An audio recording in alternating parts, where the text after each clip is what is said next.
Tara mga katropa, sa vlog na ito, gagawa tayo ng coconut pudding. So narito na ang ating mga ingredients. Grated coconut, cornstarch, washed sugar, 1 cup of water. So first, maglalagay muna tayo ng grated coconut and then 1 cup of water and i-grind natin ito through blender. Another one.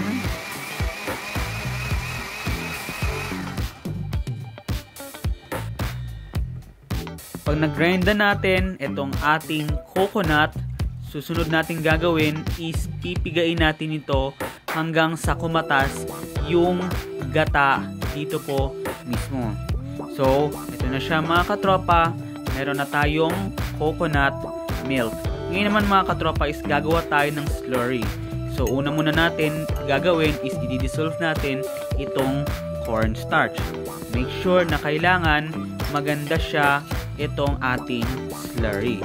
So ngayon, bago natin i-ano, is maglalagay muna tayo ng sugar and then hahalu-haluin natin ito ng maigi. So make sure na you will mix it very well, the sugar into our coconut.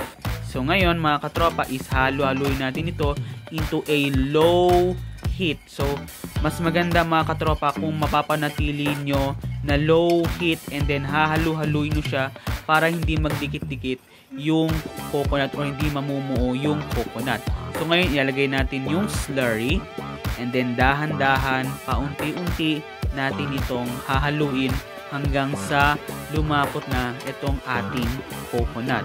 So like this, huwag kayong titigil sa paghalo. So kailangan maganda yung pagkakahalo nito.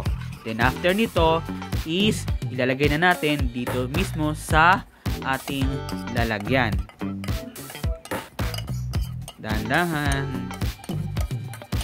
So pag nalagay na natin is ayusin natin ito para pantay and then isa-set aside natin ito ng about 1 hour para mapalamig and then ilalagay natin ito sa freezer or sa refrigerator ng about 2 hours.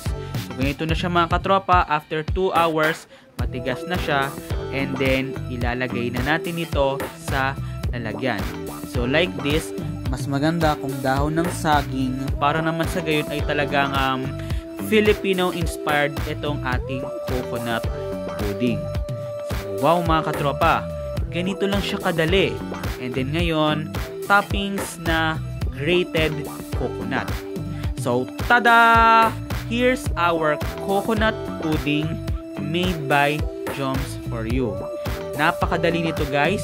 Very easy, very simple, very delicious, and tatak Pinoy itong ating coconut pudding. Try this and let's eat.